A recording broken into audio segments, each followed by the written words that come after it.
오늘도 이사야서 45장에 기록된 이 말씀을 통해서 하나님께서 주시는 은혜를 우리가 함께 나누기를 원합니다. 여러분, 이사야서 45장 말씀에는 이스라엘 백성들을 구원하실 뿐 아니라 열국을 다스리시는 이 하나님에 대해서 기록을 하고 있습니다. 그래서 오늘 이 이사야서 45장 말씀에서 계속해서 반복되어 나오는 말씀은 나 외에는 다른 신이 없다는 말씀입니다. 이 당시에 이스라엘 백성들뿐만 아니라 주위에 있는 나라들은 큰 제국들이 서로 싸우고 무너지는 것을 보면서 또 이 왕들과 또 왕들이 믿고 따르는 그 화려하고 웅장한 우상들을 보면서 이런 우상들의 능력이 대단하다고 생각을 했지, 그 나라들을 주관하시는 하나님이 있다는 것을 잘 깨닫지를 못했습니다. 당시에 이스라엘 백성들을 포로로 잡아갔던 이 신바벨로니아 제국도 역사를 보면 86년 만에 이 페르시아에 의해서 망하게 되고요. 또 이 페르시아의 고레스 왕은 이 바벨론의 포로로 잡혀왔던 이 이스라엘 백성들을 이 포로에서 다 풀어주게 됩니다. 이렇게 이스라엘 백성들이 이 바벨론의 포로에서 풀려나면서 누구에게 감사하냐면 눈에 보이는 이 고레스 왕과 또 고레스가 믿고 있는 이 신에게 감사를 하는 것입니다. 그래서 하나님께서는 이 이방 나라 사람들이야 어차피 하나님을 알지 못하니까 이 신 저 신에게 감사를 하겠지만 이 택한 백성인 이 이스라엘 백성들은 하나님께 감사하고 이 하나님의 이름을 높여 드려야 할 것을 말씀을 하게 됩니다. 그런데 이 당시 이 이스라엘 백성들이 그렇게 하지 않는 것입니다. 그래서 하나님께서 이 이사야 선지자를 통해서 이 땅에 있는 나라들을 주관하시는 분이 바로 하나님이시고요. 또 하나님 외에는 이 땅에 다른 신이 없다는 것을 계속해서 말씀을 하고 있는 것입니다. 그래서 여러분, 이사야서 45장 1절에서 3절까지 말씀해 보시면 이 페르시아의 고레스 왕도 하나님께서 세우신 종이고 하나님께서 이 고레스를 통해 이 자기 백성을 구원할 것을 말씀을 하게 됩니다. 여호와께서 그의 기름 부음을 받은 고레스에게 이같이 말씀하시되 내가 그의 오른손을 붙들고 그 앞에 열국을 항복하게 하며 내가 왕들의 허리를 풀어 그 앞에 문들을 열고 성문들이 닫히지 못하게 하리라. 내가 너보다 앞서가서 험한 곳을 평탄하게 하며 논문을 쳐서 부수며 쇠빗장을 꺾고 내가 흑암 중에 보화와 은밀한 곳에 숨은 재물을 주어 네 이름을 부르는 자가 나 여호와 이스라엘의 하나님인 줄을 네가 알게 하리라 라고 말씀을 합니다. 여러분, 이 말씀은 앞으로 이 고레스라는 왕이 바벨론 성을 무너뜨리게 될 것이라는 것을 이야기하고 있는 것입니다. 여러분, 여기 논문은 바로 바벨론 성에 있는 문을 말하는 것입니다. 당시에 대부분의 나라들은 이 나무로 성문을 만들었습니다. 그런데 역사서를 읽어보면요, 이 바벨론 성이 특이하게도 노수로 성문을 만들었다고 기록이 되어 있습니다. 그리고 이 고레스가 이 논문을 쳐서 쇠빗장을 꺾는다는 것은 이 앞으로 고레스가 이 바벨론 성을 무너뜨리게 될 것을 말씀을 하는 것입니다. 그래서 실제 역사서를 읽어보면 이 고레스 왕이요, 이 메디아 제국과 이 바벨론을 점령을 하면서 바벨론에 포로로 잡혀온 이 이스라엘 백성들을 포로에서 풀어주게 됩니다. 그런데 여러분, 오늘 이 본문에 보시면요, 당시 그 시대를 지배할 이 고레스라는 왕도 하나님께서 세우신 일꾼이라고 말씀을 합니다. 여러분, 이사야서 44장 28절 말씀에 보시면 이 고레스를 내 목자라라고 말씀을 하고 있고요. 또 오늘 본문에는 내가 기름 부은 고레스라라고 기록을 하고 있습니다. 실제로 이 고레스가 태어나는 배경을 보면요, 우리가 이 말을 이해할 수 있습니다. 이 원래 고레스는 태어나자마자 죽어야 할 사람이었습니다. 이 페르시아 역사를 보면요, 이 당시 페르시아를 지배하고 있던 이 메디아라는 나라에 아스티아게스라는 왕이 있었습니다. 그런데 이 아스티아게스 왕은 만다네라는 딸이 하나 있었습니다. 그런데 이 아스티아게스가 한날 꿈을 꾸었는데 자기 딸이 오줌을 쌌는데 온 나라를 다 적시게 되는 그런 꿈을 꾸게 된 것입니다. 그래서 이 박사와 술사들을 불러서 이 꿈을 해석해 보니까 이 딸이 낳은 아들이 이 나라를 점령하게 된다는 그런 꿈이라고 해석을 해줍니다. 그래서 이 아스티아게스 왕은 자기 딸과 결혼한 사위의 자식들이 나라를 차지하게 되는 것이 두려워서요. 자기 딸 이 만단의 공주를 당시 속국이었던 이 페르시아의 시골 청년에게 시집을 보내버립니다. 그러면서 그 아들이 농부로 태어나서 평범하게 살기를 바랬던 것입니다. 근데 이 만다네란 공주가 임신했다는 소식을 듣고 또 이 왕이 꿈을 꾸었는데 똑같은 꿈을 꾼 겁니다. 지금 그 아들들이 이 나라를 차지하게 된다는 것입니다. 그래서 이 아스티아게스 왕이 이 만다네 공주를 메디아로 불러들여서 이 왕궁에서 아기를 낳게 하고 이 아기가 나오면 죽일 계획을 세운 것입니다. 그래서 그 일을 이 하르파고스라는 총리에게 맡겼는데요. 이 총리가 후환이 두려워서 자기 집 종에게 또 그 일을 맡겨버렸습니다. 근데 마침 그 하인의 아내가 아기를 낳다가 사산을 하는 바람에 이 하르파고스 종이요, 이 만단의 공주가 낳은 아기를 데리고 나오다가 자기 부인의 아기와 바꿔치기를 하게 됩니다. 그래서 이 종의 아내는요, 만단의 아들을 자기 아들인 줄 알고 그 이름을 지었는데 이 자기 이름인 큐노란 이름에서 퀴루스, 고레스란 이름을 짓게 됩니다. 그래서 이 고레스는 사실 죽어야 될 아들인데 죽지 않고 살아나서 결국 이 페르시아와 메디아를 병합을 하게 되고 또 그 여세를 몰아서 이 바벨론까지 점령을 하게 되는 것입니다. 여러분, 이 이야기는요, 헤로도토스의 역사라는 책에 자세하게 기록이 되어 있습니다. 사람들은 어떻게든 이 고레스를 죽이려고 했는데 생명을 주관하시는 하나님께서 이 기가 막힌 방법으로 이 고레스를 살려내셨고요. 또 이 페르시아란 나라를 세우게 하심으로 자기 백성들을 포로에서 풀어주는 이런 역사를 이루게 하신 것입니다. 그래서 여러분 5절 말씀에 보시면 나는 여호와라 나 외에 다른 이가 없나니 나밖에 신이 없느니라. 너는 나를 알지 못하였을지라도 나는 네 띠를 동일 것이요 해 뜨는 곳에서든지 지는 곳에서든지 나밖에 다른 이가 없는 줄을 알게 하리라. 나는 여호와라 다른 이가 없느니라 라고 말씀을 합니다. 여러분, 하나님께서는요, 이 택한 백성만 다스리는 것이 아니라 이 땅에 있는 모든 사람들의 이 생명을 주관하신다는 것입니다. 여러분, 우리가 이 하나님의 뜻을 다 알지 못해서 그렇지 하나님께서 빛도 짓고 어둠도 지으시는 분입니다. 평안도 짓고 환난도 창조하시는 분입니다. 이 땅의 사람들이 마음대로 살아가고 아무렇게 태어나고 죽는 것 같지만 여러분, 하나님께서 그 뜻대로 살게 하시기도 하고요. 또 죽게 하시기도 한다는 것입니다. 그래서 여러분 8절 말씀에 보시면 하나님께서 비를 내리듯이 공의를 하늘에서 내리고 그 공의가 땅에서 구원의 싹이 나고 공의의 우미 돋게 하시는 분이라 라고 말씀을 하고 있는 것입니다. 그런데 여러분, 이 사람들이요, 짧은 지식을 가지고 자기 생각만 하면서 왜 하나님께서 나를 이렇게 하셨냐고 따질 수 없다는 것입니다. 그것은 어리석고 미련한 것입니다.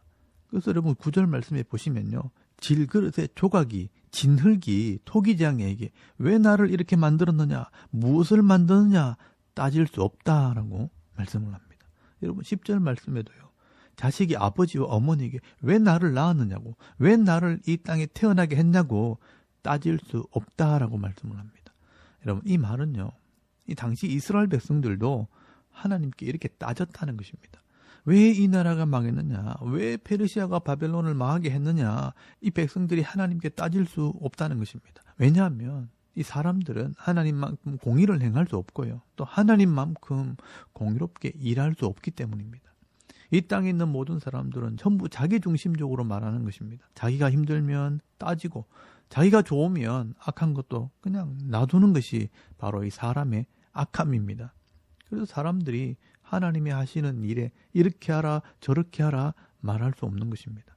그래서 우리가 기도할 때도요, 사실 이렇게 해달라 저렇게 해달라 말할 수 없습니다. 하나님께서 가장 좋고 선한 것을 내게 주셨기 때문에 우리가 기도해야 할 내용은 하나님께서 내게 주신 것이 무엇인지를 알게 해달라고 기도해야 됩니다. 그리고 하나님께서 원하시는 선한 길을 알게 해달라고 우리가 기도해야 하는 것입니다. 그런데 여러분, 당시 이스라엘 백성들은요, 함부로 하나님께 따지고 하나님께 명령을 했다는 것입니다. 여러분 11절 말씀에 보시면요, 이스라엘의 거룩하신 이곳 이스라엘을 지으신 여호와께서 이같이 이르시되 너희가 장래일을 내게 물으며 또 내 아들들과 내 손으로 한 일에 관하여 내게 명령하려느냐라고 말씀을 합니다.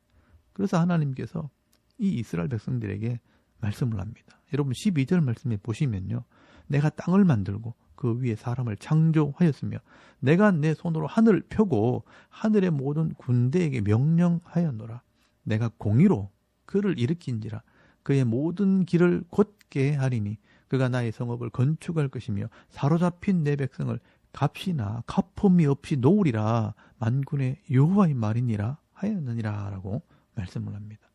내가 군대를 일으키고 내가 공의로 나라를 다스리고 내가 내 백성을 구원한다라는 것입니다.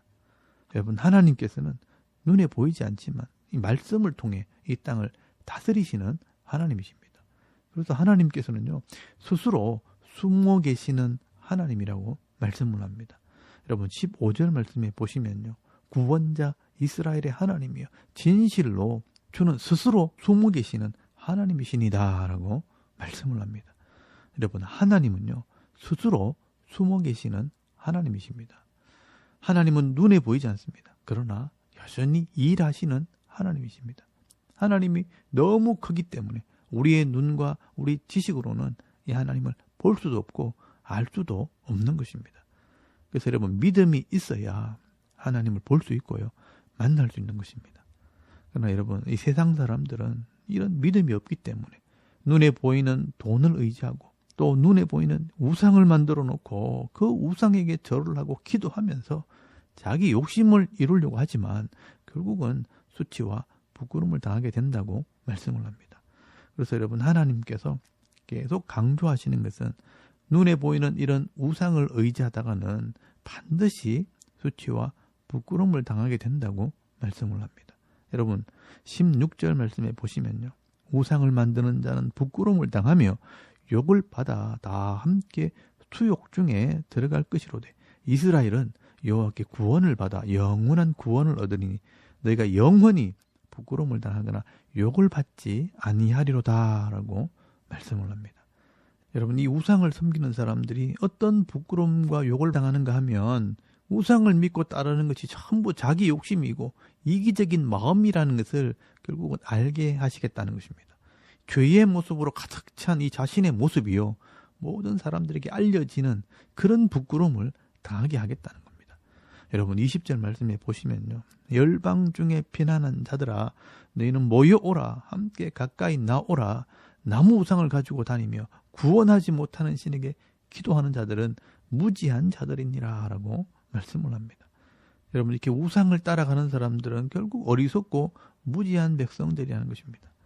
여러분 지금도 이 미신을 믿는 사람들은요. 문 입구에 부적을 붙여놓고 차를 사면 사고 나지 말라고 명태를 차에 걸어놓기도 하고 염주도 걸어놓기도 하고 또 이 남편이나 아내가 바람 피우지 말라고 베개 속에 지갑 속에 이 부적을 숨겨놓고 하는 것을 보게 됩니다. 왜 이 불신자들이 이렇게 눈에 보이는 것을 믿고 따라가느냐? 눈에 보이지 않는 이 하나님을 믿지 못하기 때문입니다. 미련하고 어리석기 때문입니다. 그래서 하나님께서 계속 말씀을 하십니다. 하나님은 눈에 보이지 않지만 천지 만물을 통해 하나님이 창조주라는 것을 보여주시고요. 또 분명하게 이 말씀을 통해 성경에 기록해 놓고 또 옛적부터 계속 말씀하시고 선지자를 통해 말씀해 주시고 또 지금도 주의 종들을 통해 계속해서 말씀하시는 분이 바로 하나님이십니다. 여러분 21절에서 22절까지 말씀을 한번 읽어보시기 바랍니다. 거기 보시면요. 너희는 알리며 진술하고 또 함께 의논하여 보라. 이 일을 옛부터 듣게 한 자가 누구냐? 이전부터 그것을 알게 한 자가 누구냐? 나 여호와가 아니냐? 나 외에는 다른 신이 없나니 나는 공의를 행하며 구원을 베푸는 하나님이라. 나 외에는 다른 이가 없느니라. 땅의 모든 끝이여 내게로 돌이켜 구원을 받으라. 나는 하나님이라 다른 이가 없느니라 라고 말씀을 합니다. 여러분 여기 보시면요. 하나님께서 계속해서 말씀하시는 것은 나 외에 다른 신이 없나니 나는 하나님이라 다른 이가 없느니라 라고 계속해서 말씀을 하고 있습니다. 여러분 당시에 이 이스라엘 백성들이 얼마나 하나님을 하나님으로 여기지 않았으면 하나님께서 이렇게 말씀을 하셨겠습니까?